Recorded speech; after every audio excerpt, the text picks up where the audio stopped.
And welcome to Blind Luck, the search for Harry Grebb's missing fight films. That's right, Harry Grebb, the greatest middleweight boxer of all time. That's right, and his fight films, 300 fights that he had, and all his championship fights have gone missing. And this show is unique because we're going to showcase a treasure hunt, a one of a kind treasure hunt to find those fight films that are worth tens of millions of dollars. And at the same time, we're going to teach all the boxing fans a little bit about this incredible character from Pittsburgh and how all the old fighters, in our opinion, can beat the fighters of today. Well, not all of them, but in many cases. And we're going to actually intertwine the old guys with the new guys by having conversations about Canelo and Crawford, for example, a fantastic fight. And we're going to be bringing in historians. We're bringing in Hollywood people, people that you know in the boxing world that are really, really hyped about Harry Grebb. Mike Tyson, we'd love to have him on the show, but he is hyped for the biggest, greatest middleweight of all time, Harry Grebb. Jim Lampley, we've talked to. We've talked to other guys like Steve Kim, very well-known journalist. So we can't wait to get going on this particular treasure hunt because we believe, like we said, Harry Grebb, if we find those films together, we will prove that Harry Grebb is the greatest fighter of all time. That is our hope. And we also have a feature film, Blind Luck, that we're going to be talking about to showcase this incredibly skillful fighter that a lot of people don't even know about. And a lot of it is because people haven't seen his fights. Where are they? Where did they go? There are many of his fights that have been filmed. We have proof of that. And where did they go? Now, it was Jim Jacobs who first had the treasure hunt started many, many years ago. Jim Jacobs died in the late 80s, and you might recognize his name because he's the guy that owned Big Fights Incorporated. Now, Big Fights Incorporated had the biggest fight film collection in the world. It was an amazing collection that Jim spent decades and decades in going all around the world to find rare fight films. Of course, the rarest was Harry Grebb. And he said that if he had a chance, he would literally get rid of all and sell all his films for one fight film of the legendary Pittsburgh Windmill.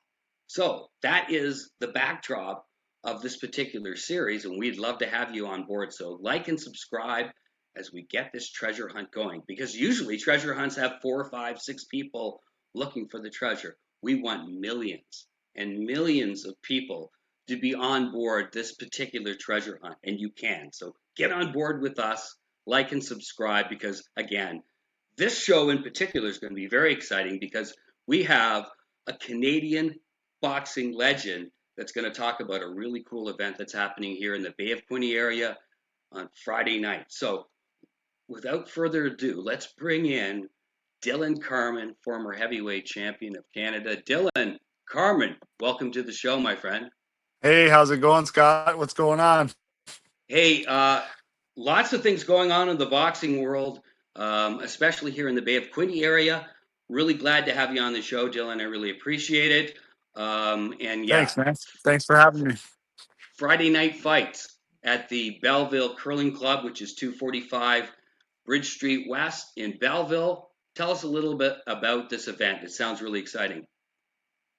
Yeah, very exciting. All local talent with a few kids from out of town mixed in, and it's Belleville. Belleville's never seen a boxing club like this before. We've had boxing clubs, but this one's next level. We got 2 rings in there. The coach is phenomenal, Blair Crawford. He sees things in boxing that people just don't see, and he can then translate it into coaching and give that knowledge to his fighters, which is paying dividends. He's got a couple provincial champions, number 3 in the nation at U19, and I think 32 registered fighters as is, which of 14 are fighting on the card. It's going to be a good show. It looks fantastic, and you know what? Anybody that drives downtown Belleville, the epic look of Pinnacle Boxing Club on Pinnacle and Victoria, it's pretty cool the way it's lit up at night. It's a Yeah, 24/7 gym, that's right. and it's great to see every time you go by at night. It's awesome to see the kids working out and even adults. girls, boys, young adults. Oh It's yeah. awesome. So There's yeah, so women's tell. Yeah, sorry. There's women's boot camps, children's classes, group classes of all sorts, and one-on-one, obviously one-on-one training, and the gym's 24 hours, so it fits your schedule. And yeah, it's a beautiful place. Yeah, You it's can learn a huge lot too. about your. You can learn. Oh, it's massive. It's got two rings, a weightlifting side, as well as Pinnacle Fitness and Pinnacle Boxing are two different entities, but they you can still work out in the same spot. You don't have to go anywhere else. Weightlifting and boxing, but yeah, you learn a lot about yourself in a boxing gym. Quick. Yeah, that's for sure. And Blair's done a great job. Now, have you seen an upswing in female boxing here in the Quinny area? Well, Michaela Johnson is the head female coach, and also a fighter on the team, Pinnacle team, and she'll be the main event tomorrow night. So that's an exciting experience for her hometown main event. But she's always got, I can't remember the exact numbers, but it's always over 10, 15 girls in all of her classes.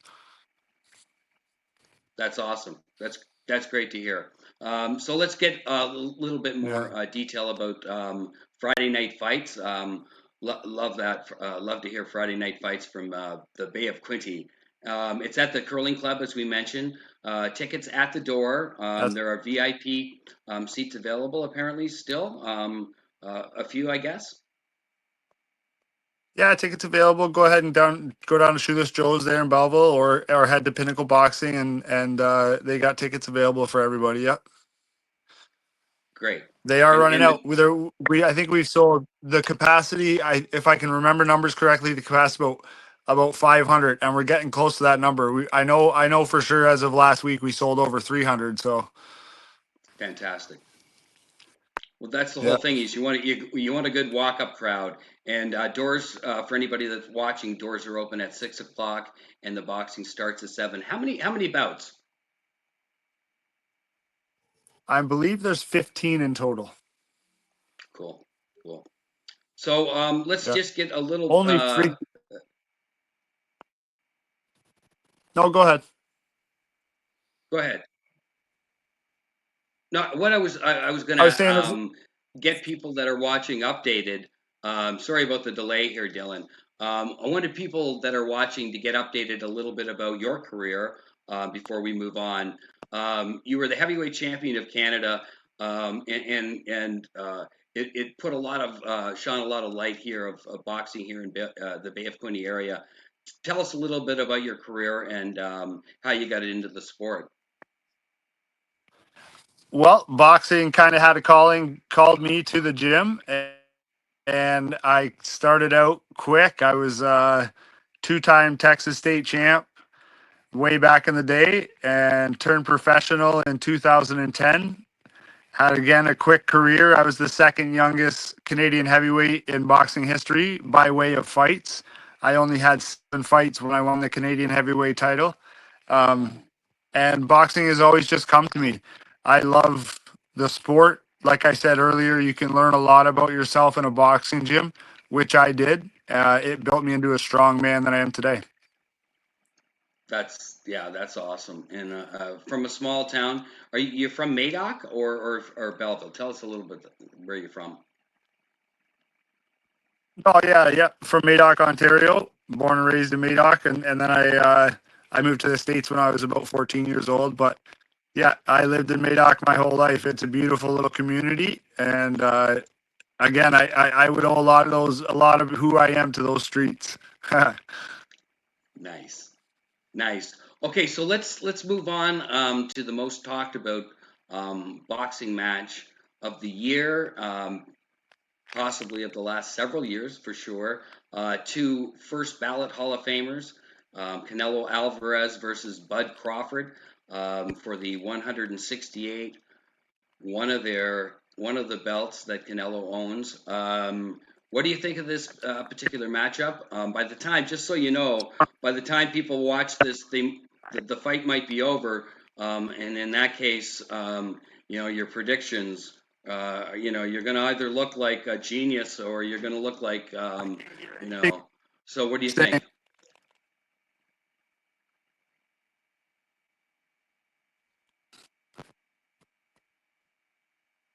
What do you think there, Dillon?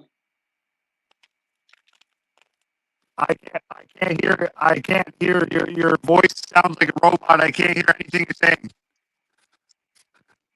I'm getting unfortunate feedback here, so I'm going to bring in our other guest, see if he can help us out here and straighten us out a little bit. Here's our buddy, our second guest, Paul Chappelle. Paul, maybe Paul can come in and maybe straighten things out here as we straighten out our audio with Dillon and myself. Paul Chappelle, welcome to the show.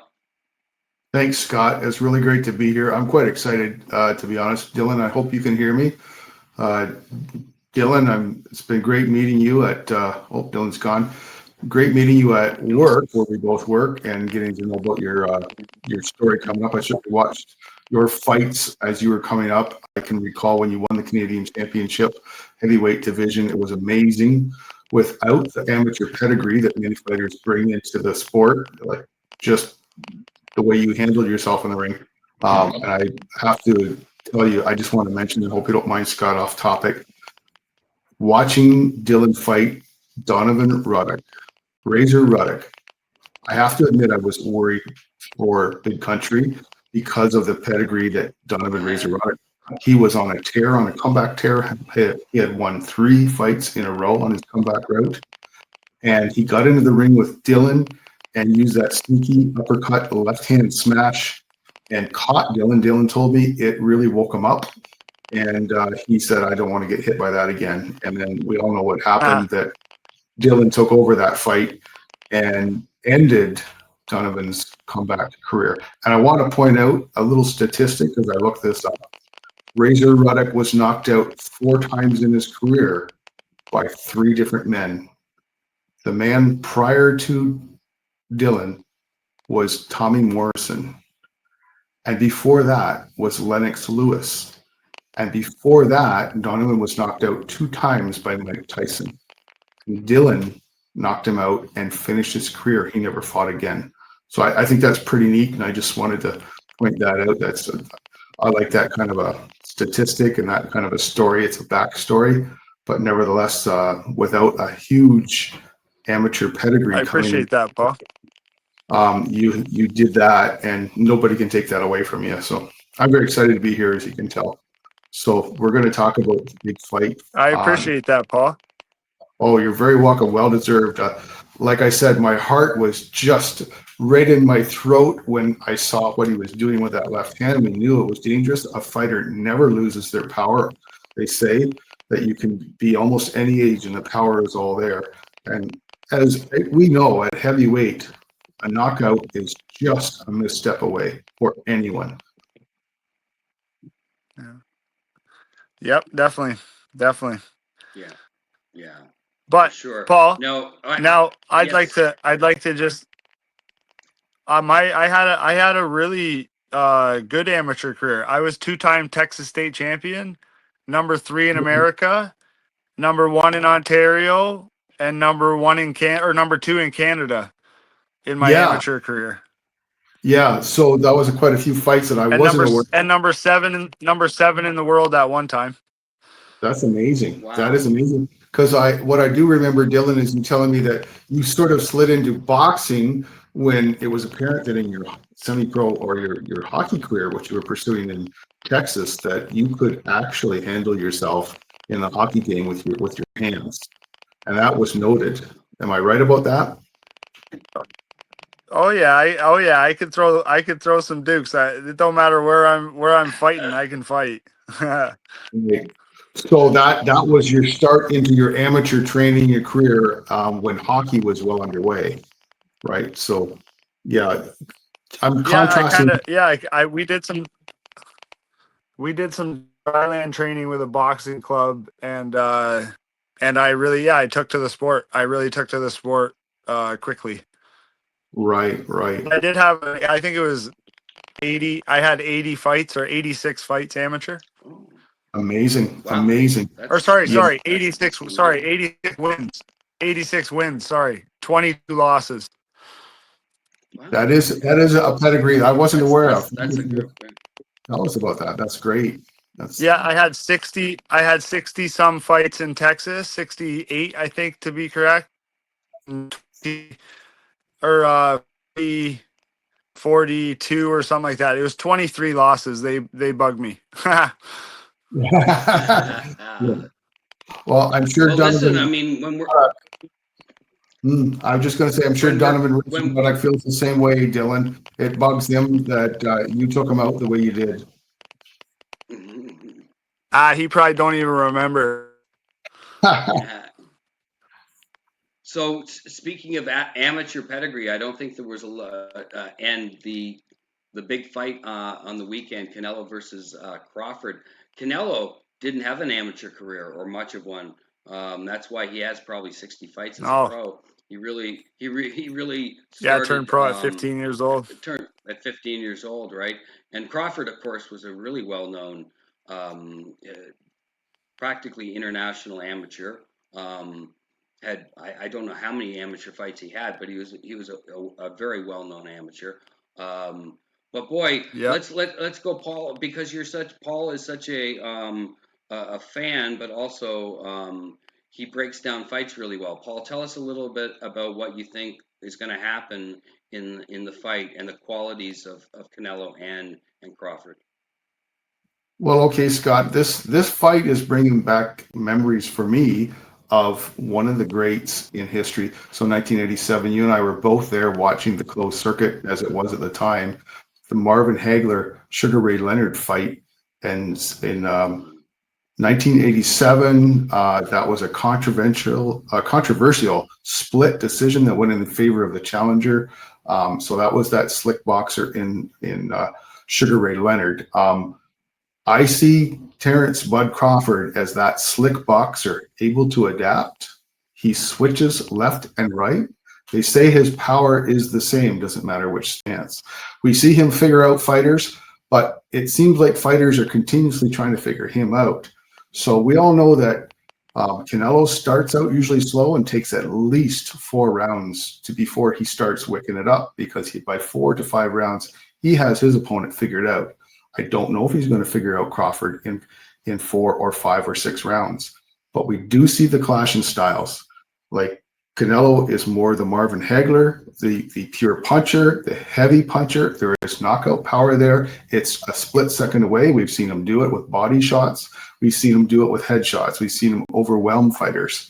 We've also seen Crawford do this, but it's not at the same level of intensity. So it's a clash of styles. And as you have said to me many times, Scott, styles make fights. I'm the first one that ever say that. I came up with that. No, I didn't. But it is true. So let's go. Okay, so before I open my mouth again, Dylan, you tell us what you think about this incredible and good quality information there, Paul. Dylan, tell us what you think about the big fight. Yeah, nice, Paul. You kind of took a few points that I was going to say about Crawford. Figuring people take time to figure him out, where he's taking advantage of them figuring him out, if that makes sense. Now you mentioned Canelo. He does start slow, but Canelo's been only professional, whereas he's only fought professional rounds in boxing, only sparred professional elite fighters, and fought only elite fighters. Like, you can't name a fighter that he hasn't fought. Whereas Crawford, Postal would have been one of his bigger wins. I feel like Victor Postal Yeah, maybe. Where it's tough. It's really tough. It is tough. Canelo's fought the greats. He's lost to a few of them, but he's knocked out some monsters. Kovalev was. I thought Kovalev was going to beat him. I don't know how he was going to beat Kovalev, and he's knocked him out quite handedly yeah, too. And yeah, I did.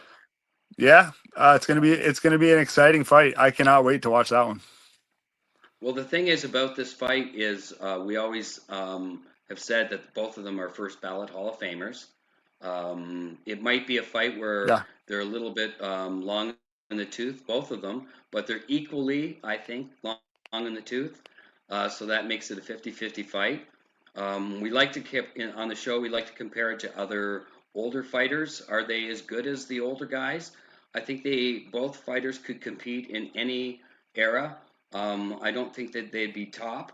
I don't think Terrence Crawford would be in the top 10 as a welterweight of all time, but he's pretty close. I compare this fight as Paul compared it See, to that's the and there, Leonard and Mag. I would put. Sorry, No, go ahead.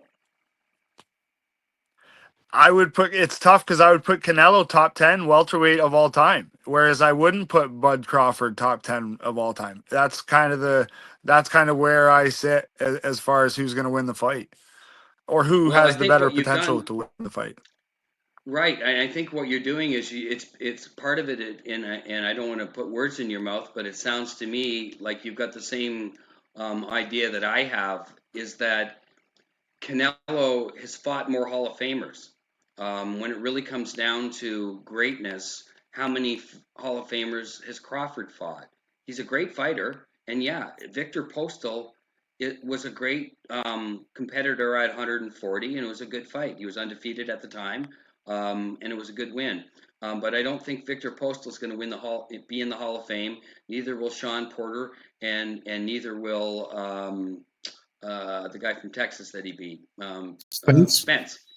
I don't think Spence will be in Yeah. the Hall of Fame. So, and we don't have to list the quality of fighters that Canelo has done. So, I'm going to compare this fight to because we always talk about Harry Greb, the Mickey Walker Harry Greb fight at the Polo Grounds in New York City, August 8th, 1926. It was a fantastic fight where Mickey Walker came up from welterweight. It's one of the first times that Harry Greb fought, where his great fight where the guy came up in weight, he's usually the guy that went up in weight to fight the big guys. But this was a great clash in New York City, and it was the biggest fight of the year.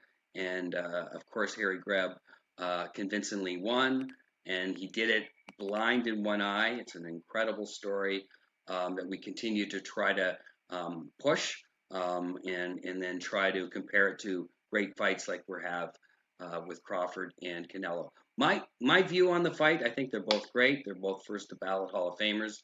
I don't like to predict too much because I'm not a genius at predicting, but this one is 50-50. So I think they both credibly have abilities to win this fight. Canelo probably will win, but I am going with Crawford slightly. But I just want a good fight. I want to be able to scream and yell and it to be a competitive fight. And I'm looking forward to it. So that's basically that part. But more importantly for this show, Dillon, it's the local flavor of boxing, and we really appreciate how Pinnacle Boxing Club has brought boxing bright and shiny in the downtown Belleville, but now on Friday night fights. So the Belleville Curling Club is the location for this amazing event. Let's give it one more cheer. Dillon, tell us a little bit once again if you're still here. It looks like we've lost Dillon's feed, but for anybody watching that is a fan of amateur boxing and amateur sports, get to the Belleville Curling Club Friday night fights. It's 245 Bridge Street West in Belleville. The tickets are available on location. You can go to the Pinnacle Boxing Club to get them there, or Shoeless Joe's, because also there's a great after party. And of course, we also talked with Paul, our guest, and Dillon, who's gone. He's probably gone to train.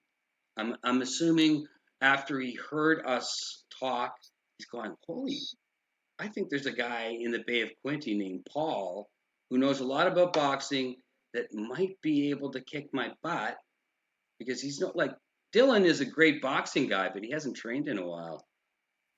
You might have him, Paul. What do you think? You versus Dillon? I can't see it, Scott. No? I would be afraid to stand in front of that man in a serious bout. I think if I He had one can of those punch, big eh? bubbles around me, I might dare to do it. But yeah, I've seen Dillon throw punches. He has heavy hands and knockout power in both hands, and a lot of speed. And it's too bad we lost Dillon, because I did want to ask him about his experience fighting at different weights. Right now, Dillon is lean and he's fit, and he has fought at a weight a little heavier than he is right now. I wanted to ask him about power and speed and things like that. But I wanted to talk, Scott, back about the fight from Saturday night. Oh, before we move to that, you were talking about Pinnacle's boxing. Dillon told me that it will be broadcast live with Kojiko. Dillon is working the broadcast, so he might not be available to everyone on Friday night to speak to, because he'll be with the broadcasters from Kojiko. But if you can't make it down there for the live fights at the Curling Club in Bridge Street, West in Belleville, you can tune in to watch the fights live on Kojiko. You can perhaps you get a little taste of the flavor and what the show's like. You and I certainly enjoyed the first show they put on down at the Belleville Armories back in the winter. That was a good show with a lot of fans there. The place was basically packed. Yeah, for sure. It's going to be a good one.